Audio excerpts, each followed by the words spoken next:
time, the political economy of Arab development, with our distinguished panelists today, Samir Magdisi, who is Professor Emeritus of Economics and founding director of the Institute of Financial Economics at the American University of Beirut.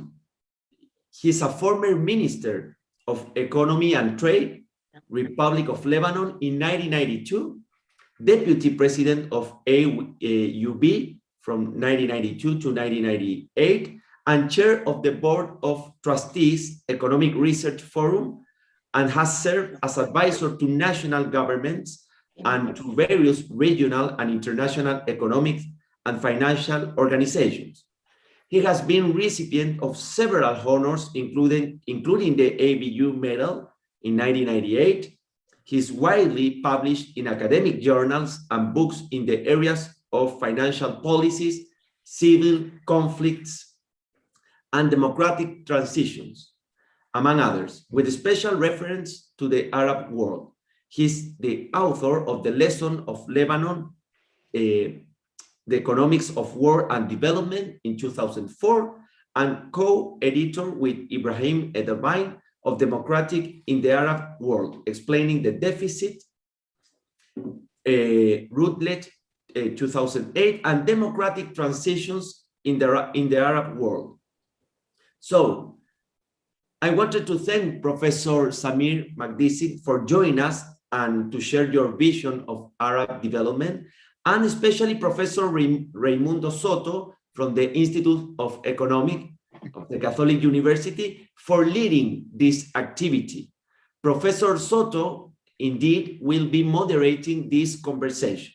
But before that, I pass the floor to the Ambassador of Lebanon in Chile, Yuman Hadal, who kindly accepted this invitation and who has worked hard to strengthen the linkages between Lebanon and the Arab world in general and Chile. Please, Ambassador. Good morning, everyone. Thank you for having me. Professor Magdisi, it's a great honor for me to welcome you in Chile, though virtually at the stage. And your name is immediately associated to this 155 years old American University of Beirut, of which I belong. Also, I'm myself an alumni of this university. And it's an honor for me to welcome you as one of the most important pillars of this university. So, ahla wa sahla, as we say in Arabic. Shukran, shukran. Thank you, thank you. Also, I would like to address myself for once in English in Chile. I'm used to speaking more in Spanish, so it's getting a bit, maybe Jorge is not used to me with this accent. So today, La Universidad Católica receives you, Professor, with the strive to listen attentively to a subject that raises much curiosity and interest in this part of the world, especially after the Arab uprising some years ago and the various changes in the Arab region at large, intercepted by ongoing conflicts at present. The political economy of Arab development is a subject that you are keen on tackling.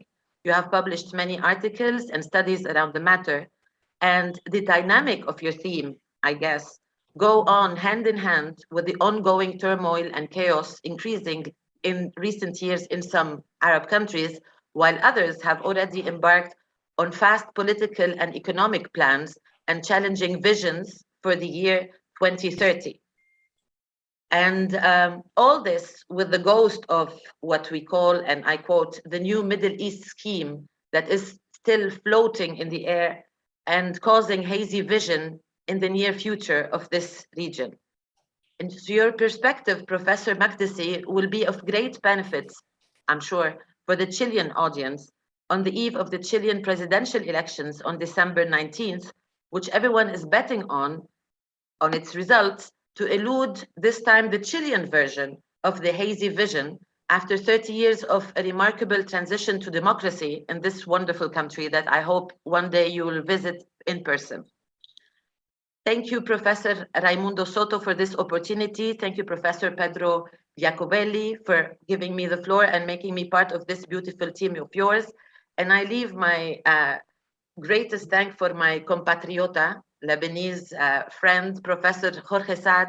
And I hope this beautiful team that you have started, and you have embarked on a beautiful endeavor of communication between Chile and Lebanon, this time through Professor Samir Makdisi and through AUB. I hope it paves the way for more cooperation and more roundtables and more collaboration between the two countries to get them closer together and get better dialogue academically.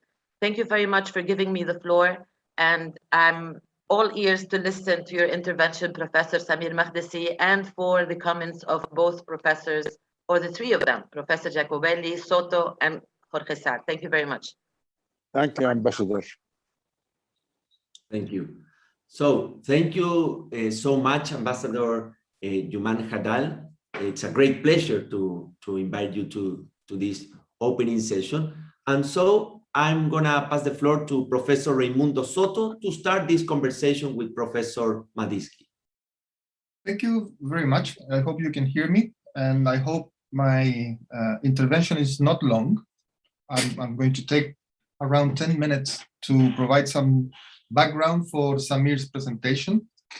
Given that while most people understand where the Middle East is and what's the political situation there, there is little information in the country, in Chile, regarding the economic aspects of the Middle East. And Samir will take on more political economy issues. I will take only the economic side of it. And it's going to be no more than 10 minutes because I know you came to see Samir and not myself. So it's important to keep it brief. Can I share my screen with you guys? I think so. Okay. I'm going to ask for the classic question of, can you see my screen now? Yeah, yes, I can. Great.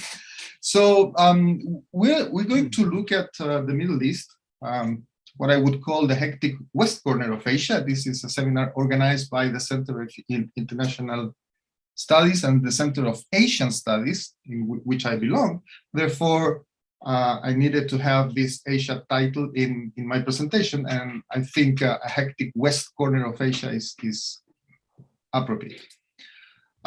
When trying to figure out what the Middle East is, actually, it is a very, very vague definition of what the Middle East is. If you look at, say, what political organizations says, what economic organizations would call the Middle East, and you have the Middle East proper, the Middle East and North Africa, the extended Middle East and North Africa, which go all the way to Pakistan, for example. So the core would be these countries here, from Algeria to Yemen, but some people would also include in the analysis Iran, which is not an Arab country, but is a country in the region, and more recently the West Bank and Gaza.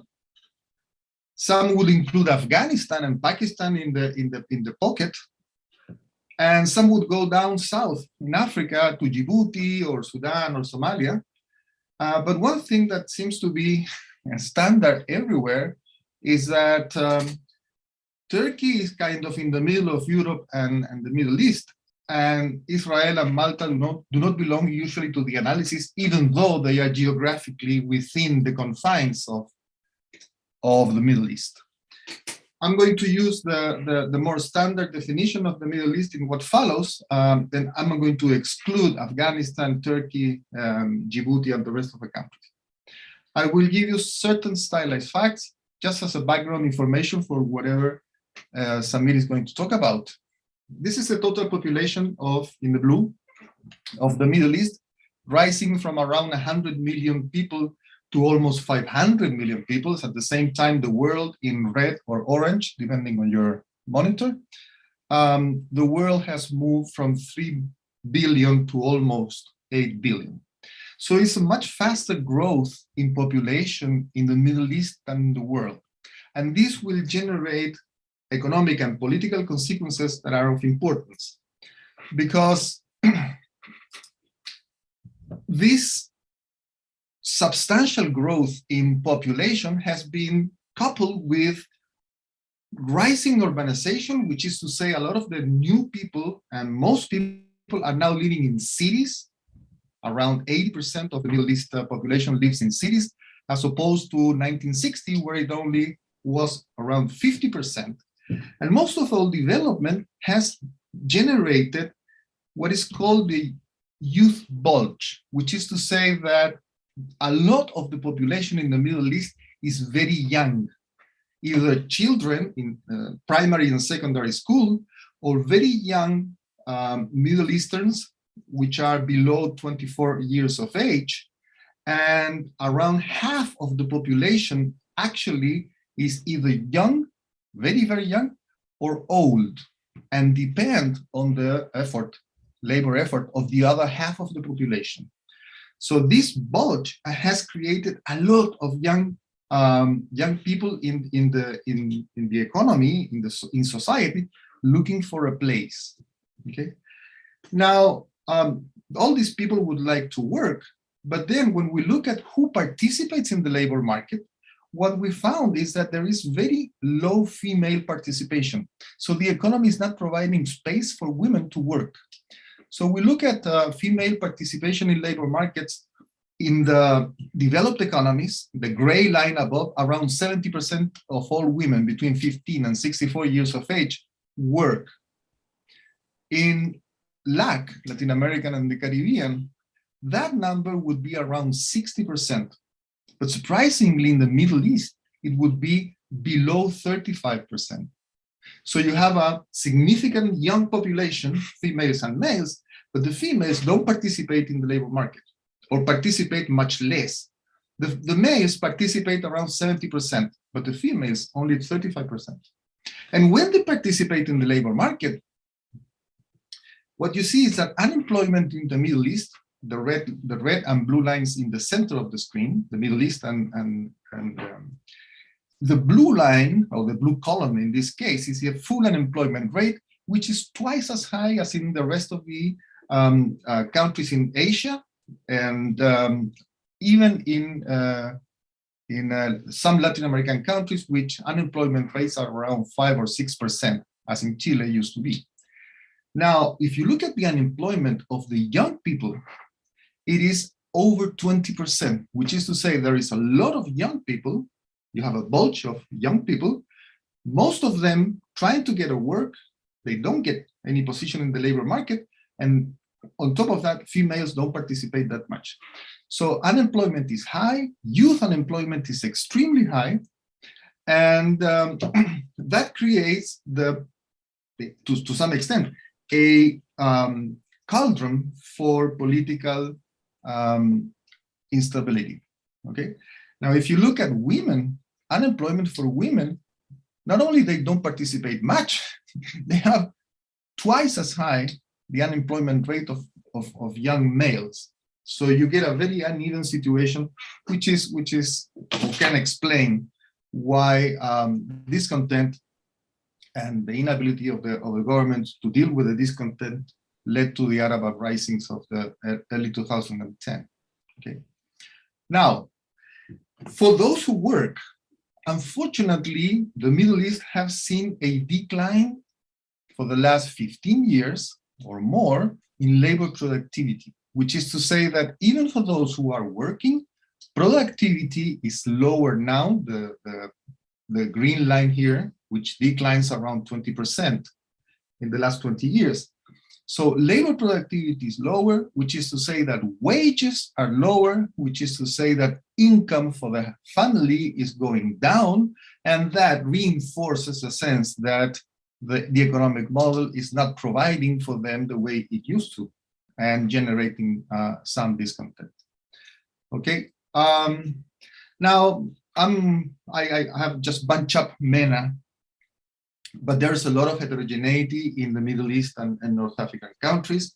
You have the resource-rich small population, which is to say the Gulf countries, Saudi Arabia, Oman, Kuwait, Qatar, the UAE and Bahrain, which are small and they are very rich, and they have productivity which is comparable to that of the developed economies, much higher, twice as high as Chile, for example. Female participation is relatively high, urbanization is extremely high, and the dependency ratio is much lower. And then you have the resource-poor countries of the Middle East with large populations. And when you look at these countries, you would think that the resource-rich countries are doing fine and the resource-poor countries are not doing that well. Well, if you look at productivity, again, a measure of economic efficiency, of wages and household income, what you would see is that the resource-rich countries have a very nice time between 1990 and 2005, more or less, and then productivity has plummeted. Productivity, the red line, in the resource-poor country has also plummeted. Okay, this is a very complicated issue that is difficult to address, and it will generate or would require very substantial reforms to return either to higher productivity levels or at least to cope with the decline in a more or less smooth way. So from an economic point of view, and perhaps Samir will address some of these issues in his talk. From an economic point of view, the Middle East is in a situation where the discontent of the population that we have seen for the last 10 years or maybe more can be partially explained because of the lack of delivery of the economic system to the population. And I'll stop here. I think it's a broad view of what is going on there. And Samir, I leave you the floor for around 30 to 40 minutes. And then we will collect all the questions and pass it on to you. So if you can, Diego, if you can send me the questions for Professor Magdisi, I will order them and put them together. Okay. Okay. Thank you. Thank you, Armando. Let me put on. I want just to put on my my presentation. Am I a co-host? Can I put it on now? I think you're a co-host. Yeah.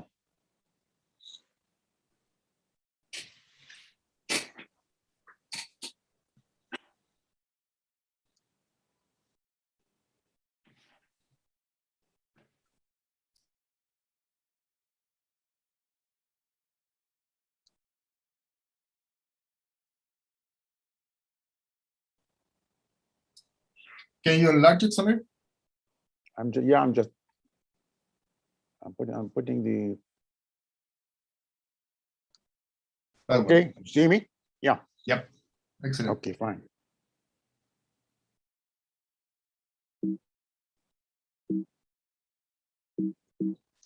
Okay, thank you so much. First of all, I do want to thank Ramon de Soto, and I want to thank the centers that have hosted this lecture. I'm very happy to be able to share with you some ideas with my distinguished people now are attending.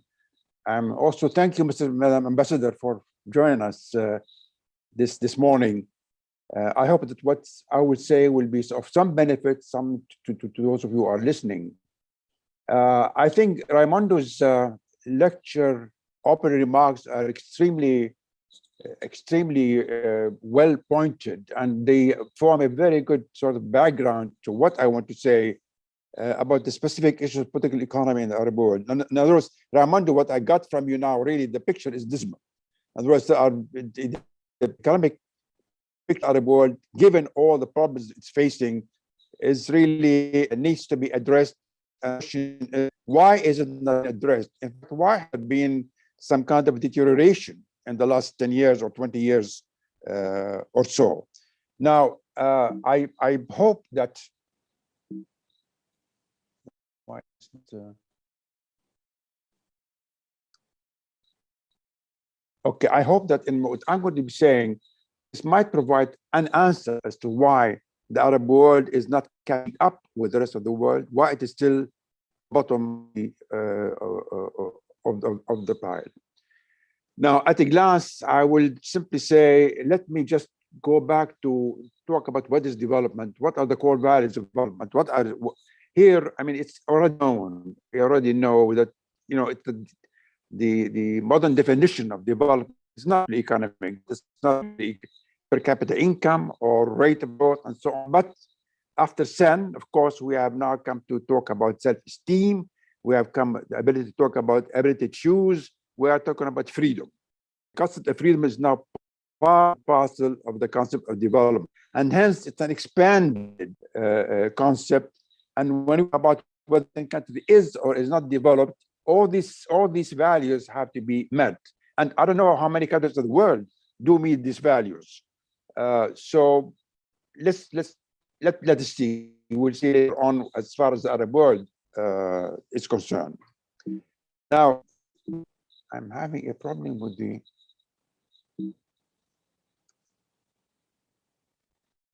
Let me, in line with this business of development, I would like to refer to a work done by Buchan and Roderick in 2015, in which they tried to differentiate between liberal and democracy. And they come back to the point, they simply, ultimately they say that a liberal democracy requires all three rights to which they refer, the rights of property rights, political rights, and civil rights. And the emphasis here is on civil rights, because an electoral democracy misses civil rights. And only a liberal democracy is really the kind of, democracy that has all these things. Now, does all the West possess these three rights? This is something to be discussed. Sometimes when we think about advanced democracies, the first thing that comes to mind is Norway and Sweden and the Finland and so on. But I doubt will all these things really equally apply to countries like the US or other European countries. In any case, these definitions, these concepts try to capture what is the big definition of development about freedom and as well as growth at the same time. So at a glance, what do we find with respect to the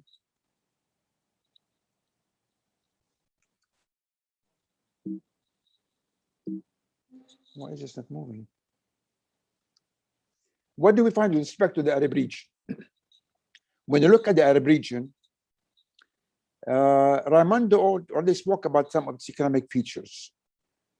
It's a very diverse region. You have rich oil countries.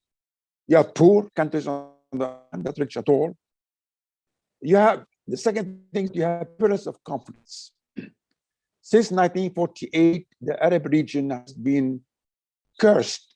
I would use the word cursed with the preponderance of conflicts that we have had. On the other hand, if you look at economic growth, you find that the growth has not been that badly off. In other words, the region has more or less kept up with the rest of the world. I will later on show that when you look at the graphs, that the Arab world has gone ahead of certain regions and behind other regions, but in a middle position. So it has done rather relatively well in a world context. But if you adopt the Buchan, Roderick classification, you find in fact that the Arab world is not yet, does not even come to electoral democracy, let alone liberal democracy by the definition. There are exceptions. Lebanon, Tunisia, and I think now even Morocco has. So Morocco or Lebanon with its constitutional democracy, and maybe at some point the ambassador can tell us what this is all about. And then Tunisia, which has since 2011 has joined the ranks of what could be, with certain grain of salt, could be classified as a democracy. What am I saying in brief as introductory remarks? I'm saying that the Arab region has developed economically fine. No problem with this economic development on the whole, on average. But it has remained autocratic. It has developed economically, but it has remained autocratic. And the question is, why?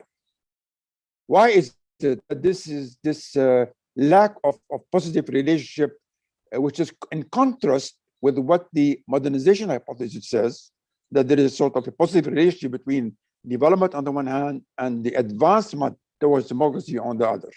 And not only that, it is a relationship that is, you find it available in other regions but not the Arab world. So why is the Arab world exceptional? This is what people in some writings say, the exceptionalism of the Arab world. Why is that so? And this is what I'm going to try to really focus on.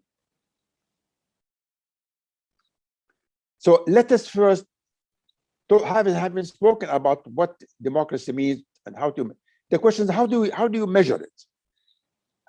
I submit right to that you can never ever have an ideal measure of democracy, as we have as Alassane or the more expanded concept of democracy. Attempts have been made, and measures have been made. And now there are various measures. A famous one is the Post-Colonial Index, with which I'm sure you are familiar. However, a more recent one is the Economist Index, to which I would like to refer. Very briefly, this index includes electoral process and pluralism, function of government, political participation, political culture. And I mean, I like this word, political culture, because the question is, what does it really mean? What does political culture mean? And civil liberties. Now, according to the index that the Economist has provided, they classify them as such. A full democracy is given an 8 to 10 points. Flawed democracy, 7 to 8. Hybrid, 4 to 6. Authoritarian regimes, below 4. These are the classifications that the Economist has come to advance. But there is a caveat here that I would like to draw your attention to. I mean, no empirical measure is really perfect.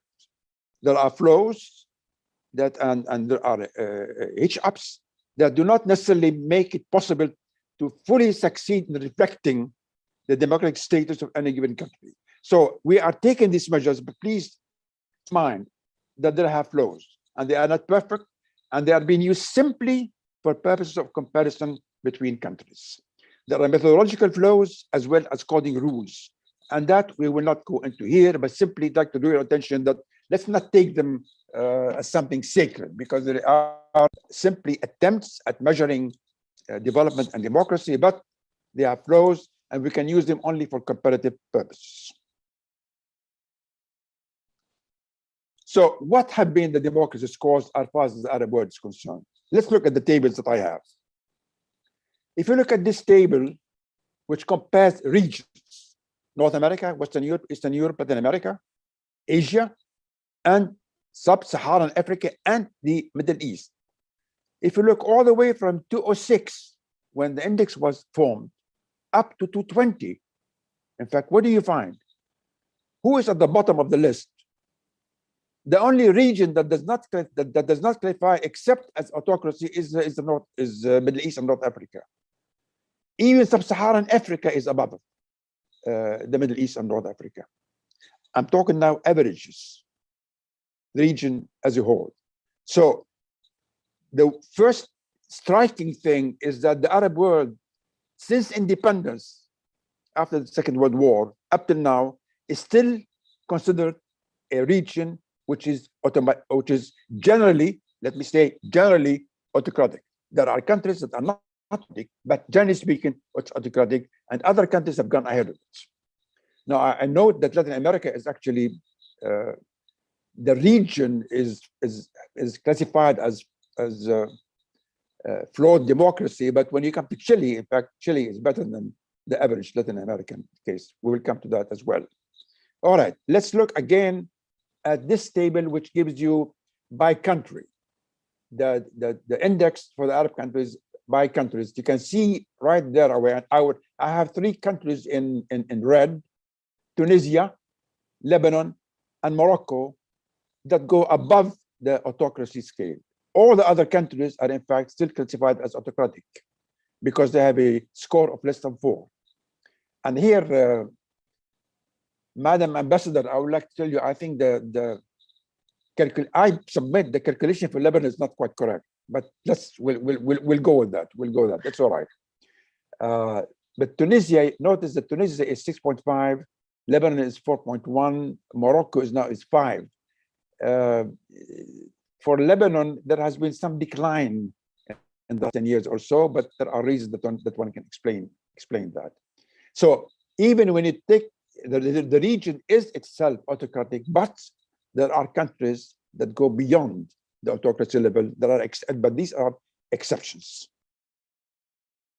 Now, what is it can we say? That the Arab region has fallen behind in terms of democratic development. Because, as I said, it's the only region classified in the autocracy category compared to world averages, as well as for Latin America and the world average. Now, I'm just comparing Lebanon and Chile. I just have to refer to Chile after all. There's quite a bit of a discrepancy between the two countries. Lebanon for 2020 is 4.16. Chile is over 8, which ranks it as a really full democracy country. Now, we can argue about that, my Chilean colleagues, but that's what the score says. Now, why is that? Because generally, the Arab political institutions have not been open. They have not been competitive. And even when you have parliamentary elections, they are really orchestrated elections, at least in most of the Arab countries. Lebanon and Tunisia apart. Now, Morocco, essentially, they are non-representative and non-democratic. Again, I will come back to Tunisia and Lebanon as exceptions, but I would just try to underline that there are exceptions to the general rule of the Arab world. Now, what about development? So now we have, on one hand, we have a region that is basically autocratic, but let's look at the record of development. In the record of development, we find, if you look at the maps, not bad at all. I mean, look at the Arab world, at the average of the Arab world, 5,105, the red line, compared to 3,636 for middle income. Or if you look at the map here, at these graphs, you find that the Arab world is somewhere in the middle. So the Arab world has not lagged behind in terms of per capita income. We're talking about economics now. Per capita income, the way it has lagged with regard to the democracy progress. There's a tremendous divergence between its record on democracy and its record on development. And so the question arises, what explains this non-correlation between development and democracy in the Arab region? Why the persistence of the Arab democracy? Why haven't we gotten out of it? Why is there no progress made in this direction? Whereas in other regions that matter, Africa, Asia, you find that there has been progress towards democratic institutions. Not full democracy, no, but progress. The road, the path towards democratic development has been much better than that of the Arab world. Now, one has to explain it. And various economics, social, historical explanations have been put forward by many scholars that write up on the Arab world. And here, if you permit me, I would like to refer to work I did with Brahim al-Badawi of ERF on the reasons why there has been this persisting democracy, what we call the democracy deficit in the Arab world. And in trying to attempt to explain why it has persisted, we have looked at several points, several factors. The first is, well, what about the modernization factors? And here we submit the modernization factor has been weak. I mean, modernization is supposed to, as we said, there's a positive relationship between modernization and democracy. But in this case, it has been rather weak. And why has it been weak? I will just go down to the end of the slide and say, because in weakness in Arab oil countries, mainly explained by the sufficient provision of public goods for the population at large. In other words, dependence on government. Note, remember that most of the Arab countries were public sector economies. Most of the working population was employed in the public sector, which meant what? Which meant that they were dependent on the public sector, which meant that you will not really voice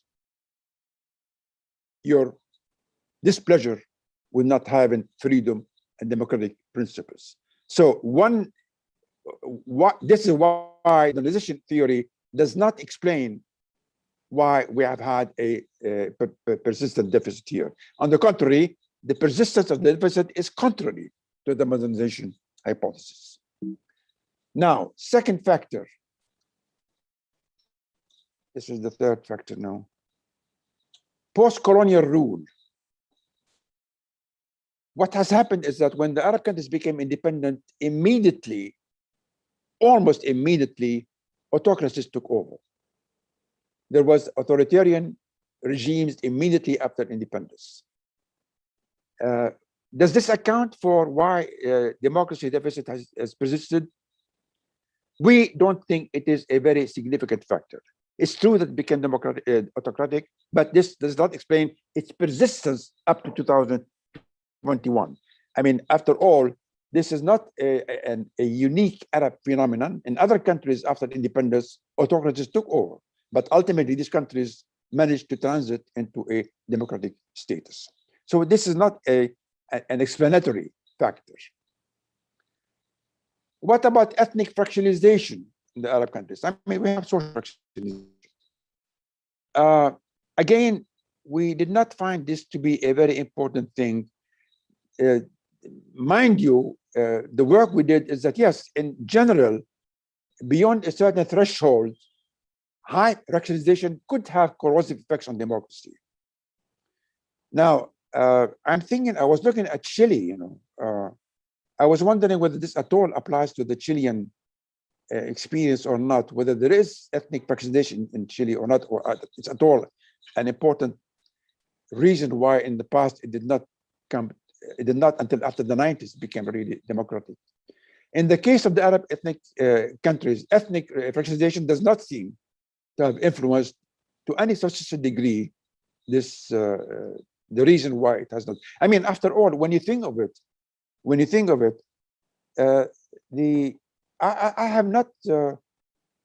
I do not recall any religious wars in the Arab world or ethnic wars in the Arab world. Wars have not been because of ethnicity or because of religion. I'm not surprised that the ethnic fractionalization world, it does not really is not a significant factor in explaining why the deficit, democracy deficit, has persisted. Okay, what about religion? Many scholars, and you are aware of them, many scholars say, well, religion, in particular Islam, is a factor that has held back democratic development. We have not found this to be the case. I admit this is the result of econometric work, but I admit also that in my own experience here in Lebanon, I don't think religion has been a problem of coexistence at all. Of course, religion can be employed and has been employed as an instrument to promote authoritarian rule. But employing religion as an instrument is one thing, and saying that religion as such is the factor that explains the persistence of autocracy in the region is something else. We did not find religion to be really a very significant factor. So what explains it? What we found to be the main determinant of the persistence of an Arab democracy deficit is oil wealth and regional conflicts that bring about foreign interventions. They stand out as the two primary factors that have held the Arab world behind. In fact, I have often thought to myself, what if the Arab world did not have oil resources? What, in fact, if there had been no conflicts? And here, of course, I will come to it. Do remember that it began in 48 with the creation of Israel, State of Israel, that brought about all sorts of things afterwards. If these things had not happened, I submit, somebody submit, I believe, that the Arab world would have been in a totally different status than it is now, had there been no oil wealth and there had been no Arab-Israeli conflict. But let me go on. In earlier literature, the effect was referred to was refer as an effect that gives rise to states that give money to their citizens, and therefore citizens are less demanding in terms of political participation. If I give you money, if you're okay, if you're living, what else do you want? This is why I refer to them as an allocation state. Now, in our more recent work, in fact, we do examine the oil wealth factor, and it does explain to an extent, the persistence of autocracies in the Arab world. How? Oil resources facilitate the emergence of in their own countries, in the oil countries, they are used. The money is used to repress, any possible opposition. You can buy out. You can buy out the population in that sense. Do I have a theory? Yes. And also in the non-oil countries, it has helped to forestall, to put in place militaristic regimes, autocratic regimes that they thought were to their favor. I mean, I don't think that the oil economies then really wanted to have democracies and non-oil economies. And the oil resources were very to uphold authoritarian regimes. Don't forget also that oil has attracted lots of foreign influences and interventions. And this foreign influence itself was not necessarily a promoter of democracy in the region. Non-oil economies received economic assistance, but not free from implied political influences. So the oil factor was there, but it was not something that totally explains why we have had a continuous autocracy in the region. I say here, why am I having trouble with this? Okay. But there are two qualifications now for the oil effect, if I may share them with you. Yes, oil has an impact, but it has an impact, but below a certain per capita level, it will not have an impact. In other words, we are really talking about rich oil countries per capita wise. Small, countries with relatively small amounts of oil do not really play a very important role. The effect of oil is not really that significant. So hence, we have to have a certain minimum per capita level for oil to have this corrosive effect that I'm talking about. Raimundo, I was looking at Chile, at oil in Chile, just out of curiosity. And I find you had good oil before the 90s, and they have dropped as a percentage of GDP. Now, no. Oil in Chile now has a very small percentage of GDP, right? Yeah, it's zero. Yeah, but 20 years ago. No, it was zero also. 20 years ago was zero. Yeah, this then has never been. I looked at the wrong graph. Okay. Second point is that the oil effect acts as an impediment to democracy only in autocracies and partial democracies, and not in countries that are already democratic. Norway became an oil economy after Norway became independent, democratic. In fact, had Norway not been democratic when it discovered its oil resources, maybe Norway would be that great champion of democracy now we talk about. And as far as the Arab world is concerned, these two conditions have not been fulfilled, and hence the corrosive effect of resources. Conflicts. Well, I mean, we have had very many conflicts. The Arab-Israeli conflict and let me go to this slide, the fundamentalist movements, the inter-country conflicts, the US and Israel plans for the regions, All of these have not been resolved. Up to now, in 2021, we're having conflicts in Libya, in Syria, in Yemen, in Iraq. So it's a country that has had throughout, since 1948, since the creation of the State of Israel, has had a continuous environment, a conflictual environment. And that we found out was a very significant factor as to why democracy has not really taken roots. Just to, when you say, well,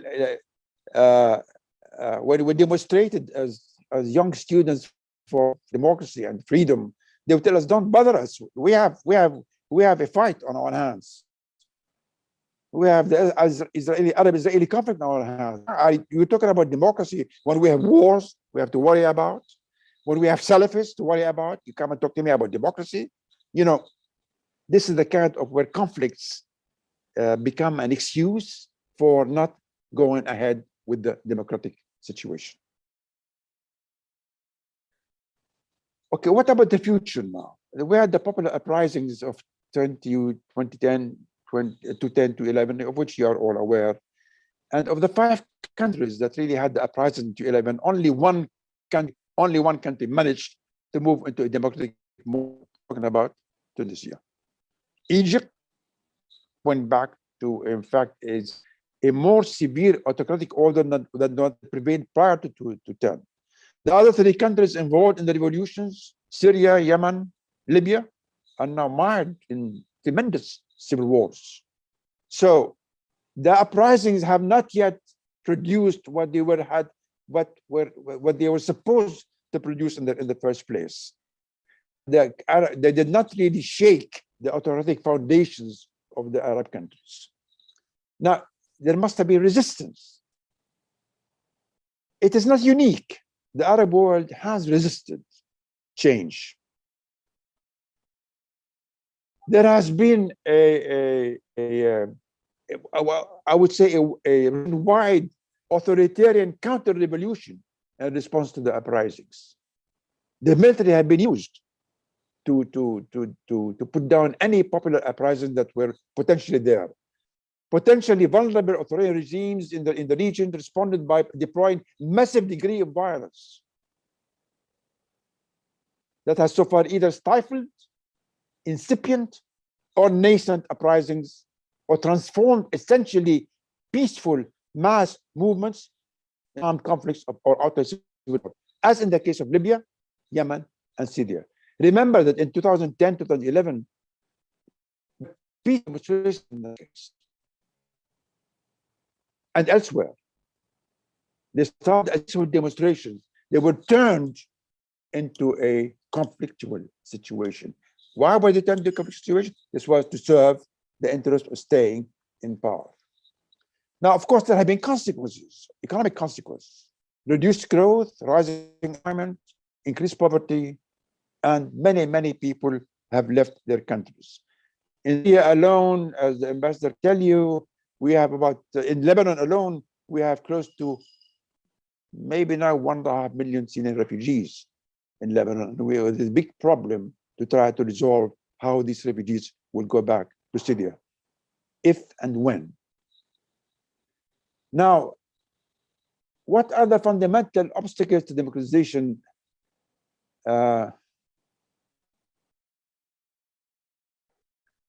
We have the oil, and we spoke about the oil and conflict factors. We have the rise of strict fundamentalism. And again, we have the question of the deep state that uses them. And we have a number of other factors, military influence in the region that has really also been an obstacle to democratization. Is the future for our democracy? The future of democracy. And here, of course, I'm treading on very soft grounds. But I would like to submit 3 reasons why I think, yes, that there is a future that the Arab world will yet evolve into a democratic mold. What are they? First of all, we are going to have a continuing build-up of modernization influences. There's a growing middle class, the education is increasing, improving education, and so on and so forth. And despite the fact that, in other words, what I'm saying is that the modernization impact that had been weak in the past is now becoming stronger, or will with time become stronger, will have a stronger impact, which means that ultimately you're going to have an incompatibility. Don't forget that the Arab is open up economically, but still closed politically. And I submit that ultimately you can have an incompatibility between exclusive political institutions and increased openness of economic institutions. The two can coexist forever. They might for some time, but can you have this incompatibility? You open up economically and you keep closing down politically. In the past, you might have been able to do it, but in the past, we were not really open up economically. In the past, we were closed economically, the Arab world. So there was no contradiction, no compatibility between them. But now that we're open up economically, inside and with the outside, I think it's going to be more difficult to retain this undemocratic order. And of course, there is popular demand for, I mean, people want to be free. People want to have equal opportunities and so on. In fact, if you look at some of the polls that are taken in the world, you find that majority of the people, respondents, really want freedom and want equality. It's not theoretical thing, it's really empirically tested. And then you have the weakening rentier effect. I don't think the oil effect will be as important as it has been in the past. Change in internal economic conditions, when the oil prices fall, its impact will become less. Now it has gone up a little bit, but I mean, it probably will not reach the levels it reached 10 years ago or 15 years ago. And hence, the impact it will have, the resources that the oil economies will have, will also diminish. And hence, the impact in forestalling, stopping democratic movements elsewhere will also weaken. Finally, I think, bear in mind that what brought about the uprisings in 2010, 2011, broad democracy coalition that brought secular and moderate Islamist forces together. This is really was at the basis of the uprising that took place. And I submit, and this is just maybe a hope on my part, that a revitalized coalition, which may yet materialize, and if it does materialize, will also play a positive role in the push towards democracy. These are the three factors that I think will ultimately bring about a change. Now, how fast will they materialize? I don't know. But I would like to conclude by saying, yes, there will be an eventual transition of the region towards the governance. To me, it's a matter of time. Now, how long a time? God knows, I don't know. I hope not a very long time. Thank you. Thank you very much, Samir, for a very, very nice presentation. It's one of the things I really like of Professor Makdisi is that he's always optimistic about things. And even in situations where things are not going very well, he always comes up with an angle for the discussion that brings hope and that suggests there is a way out of the difficulties. So I think ending in that note, your presentation is not only very Samir Makdisi type, but also very good for all of us, which are to some extent concerned about the region or concerned about our own country in similar situations, as the ambassador previously said. So it's a very good presentation. I would like to open the floor for questions. Diego, do we have questions or shall I go? I don't have questions in the chat. So now I have my role here as a boss in this seminar, as a chief in charge. is to raise questions when the audience is timid and doesn't want to undertake the risk of, and I'm going to be provocative, okay? So I'm going to remind, maybe Samir is not aware of it, but some 40 years ago, Milton Friedman, the father of the Chilean model, as they say, visited the country and placed this very difficult question, which underlies what Samir has said. Can you have economic freedom, property rights, even civil rights without any political right? And Friedman managed to irk his followers, and of course, the people that didn't like Friedman to start with, but the people that were supporting these ideas by Friedman were very, very upset with Friedman saying in Chile in 1980, 40 years ago, that in order to have a liberal democracy, you need political rights. So my question for Samir is the following. Is there an ordering, a hierarchy, or a sequence in terms of these political and civil and societal rights? Or can you have the three of them at the same time? Is there an ordering for having them, a sequencing for the reforms that make this viable? That is one key issue for me, because when moving out of an autocratic situation, you have to make reforms, and these reforms might need some sequencing. That's one kind of question. The second question is that it seems to me that the social contract in Arab countries is now dead, and the social contract being the government is passing on goods to the population in order for the population not to have any political rights. So basically, they are buying out the population without any kind of political right. But on the other hand, giving the population subsidies in terms of energy, food, prices, public employment, wages, and the like. So that social contract is dead, basically because the governments cannot afford it. It's as simple as that, okay? And might have been the cause for the uprising. Now, a new social contract in the line of thought that Samir had to have in place a more democratic, more participative, more fair political system would need a new social contract. I don't know what type of social contract, but is there any light in Arab countries that the new social contract is being discussed or being materialized in any form, or are they still searching for a new social contract? Given that J.M. Pozo would like to ask a question, please go ahead and ask your question if you can. Diego, can they actually? Yep, I am searching in the list of. Can you repeat me the name, please?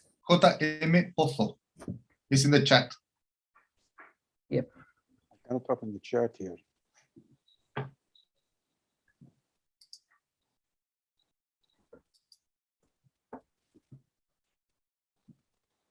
Now he can activate the video and Go ahead. microphone.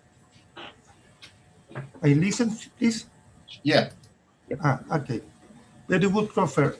And ask is the following: is the country of life Arabic is very the development is the Quran, the book of Quran.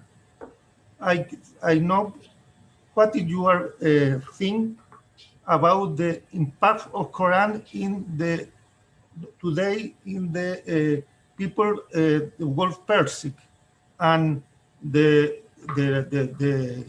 which in their sect Shiitas and Sunnitas how view your this situation is now very important. This question, and the word, the tendency Wahhabista is danger today about the democratic of land Arabic.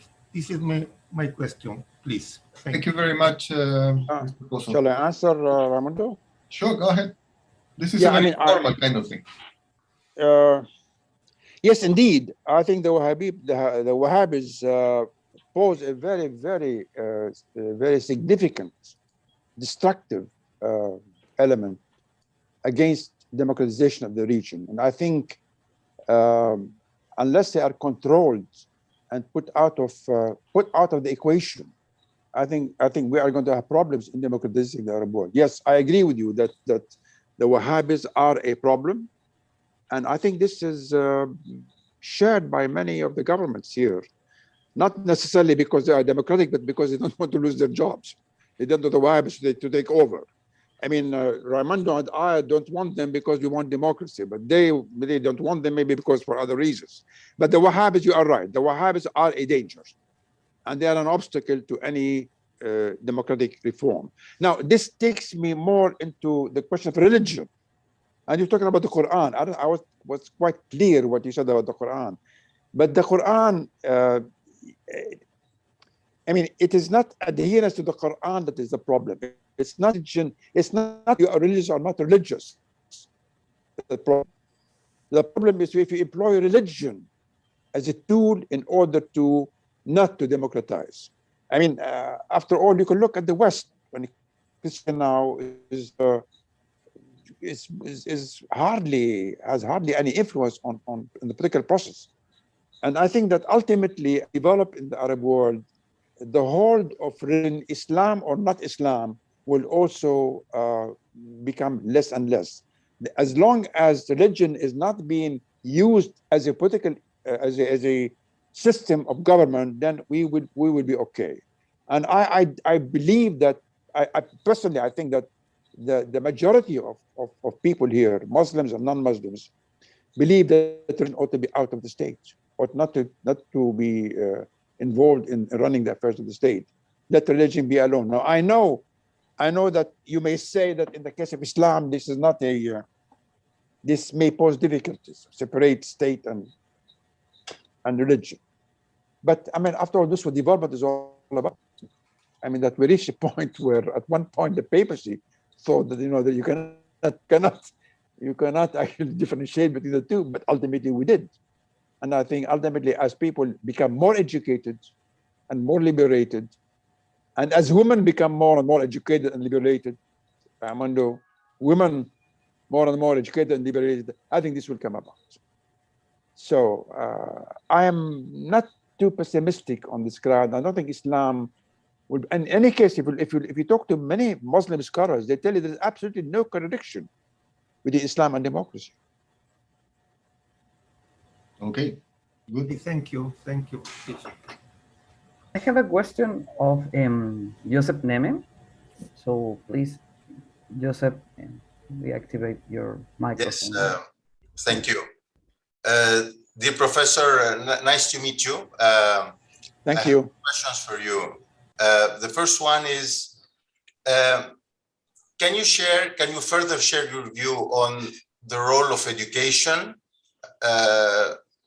that education can play in the Arab region in order to transition from autocracies to democracies and more freedom? And do you think that was a factor in the past to help strengthen autocracies? That's the first one. And the second one is, how do you evaluate the strength, credibility, and independence of institutions, especially public institutions, like the independence of the judiciary power versus legislative, executive power, and the role in building or not trust between the governments and the citizen? Thank you. Is it Raoul? Is your name Raoul? No. Joseph Name. Joseph Name. When you Joseph? Where from? Nice to meet you. Well, I was born in Chile, but I was raised in Lebanon. Okay, Joseph. Good to see you, Joseph. On the first question on education that you asked, Yes, I think that the higher the level of education, the broad is the level of education, the greater will be the impact on reform. Now, I sometimes thought, well, what is education? I mean, not all kinds of education. If you give me religious education, that's wrong. If you give me secular education, something else. So we also have to be careful about what type of education we're talking about. I mean, we're talking about education that teaches you ultimately to believe in freedom, in justice, in social justice, and so on. So, but on the whole, yes, I think there has been a positive relationship between high levels of education, and move towards, if not democracy, towards emancipation, toward greater freedom. I mean, after all, both in Lebanon and I think other Arab countries, women are playing a much greater role now. They're much more participants in the development of the country than ever before. Be much more emancipated. They are no longer simply wives at home.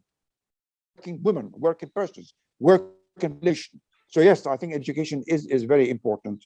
But again, I stress is let's have the right kind of education. On public institutions, I think they have been, when they were under the thumb of the public sector, they have been inefficient.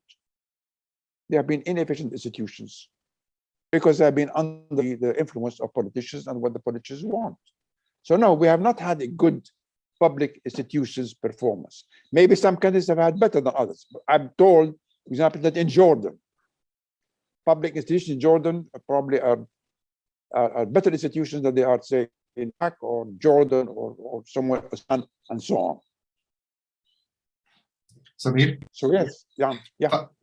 Following that line, one of the audience members would like to know if you can talk about a little about corruption and the local elites in Arab countries, and whether this can pose a significant threat to democracy.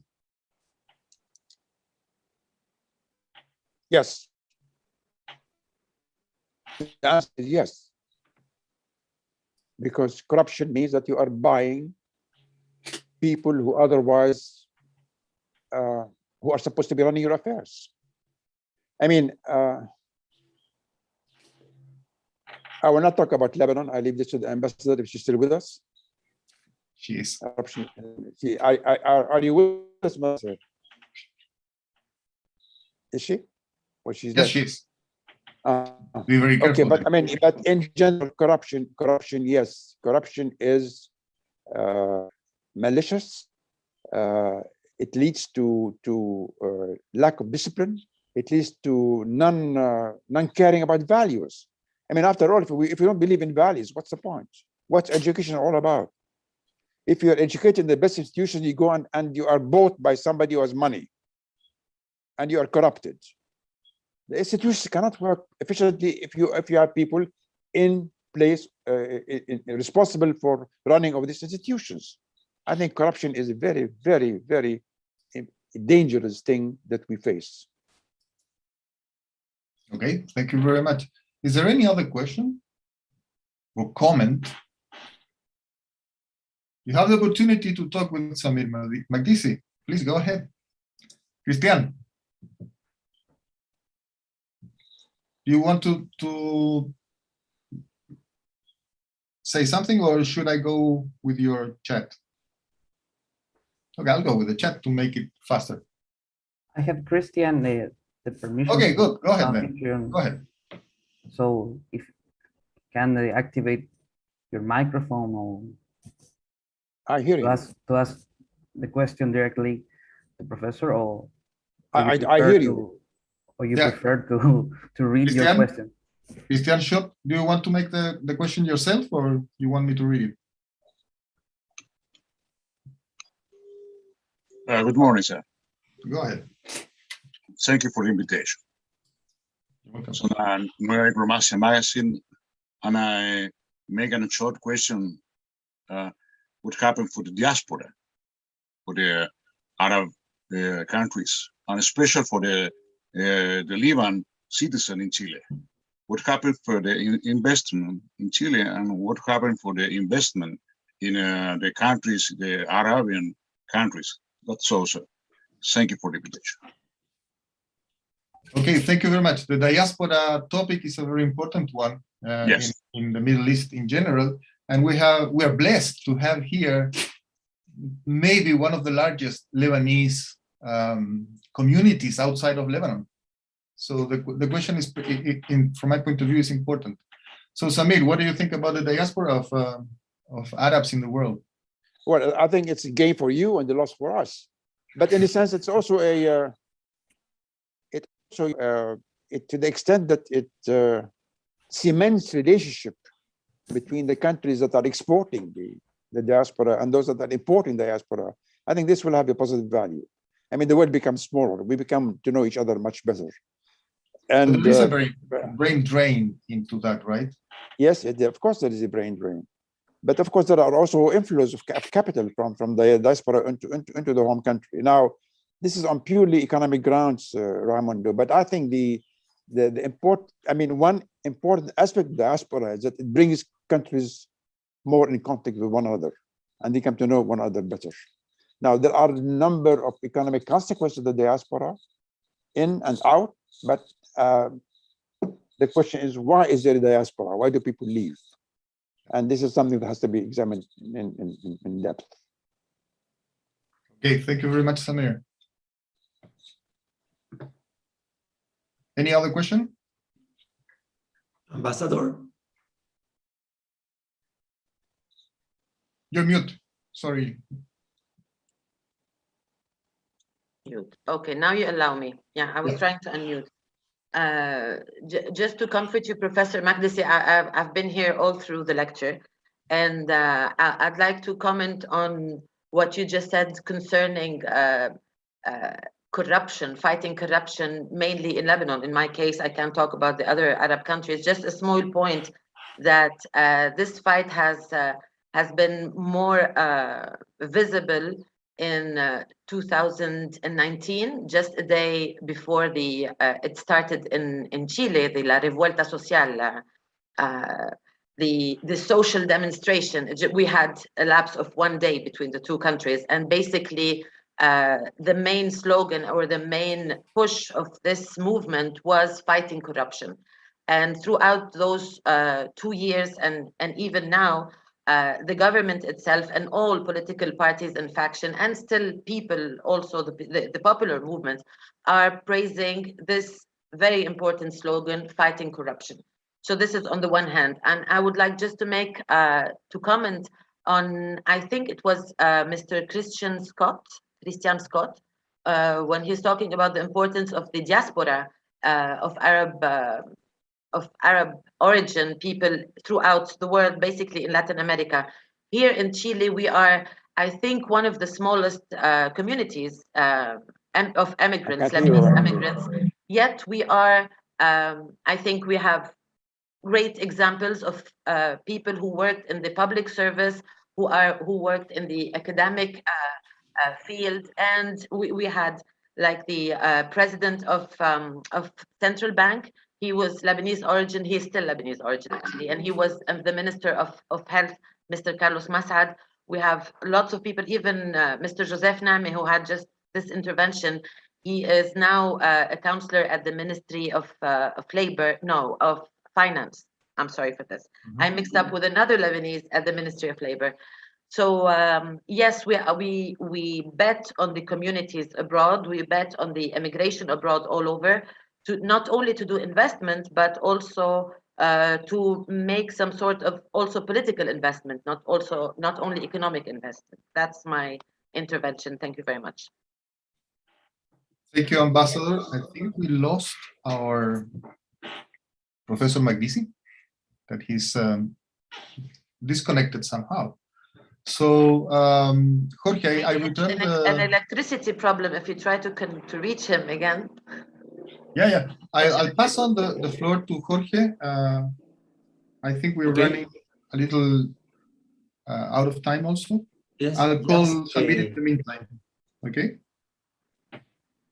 Just in the end, I wanted to thank you, the audience. At the same time, the ambassador, Yuman Hadal, for your takes.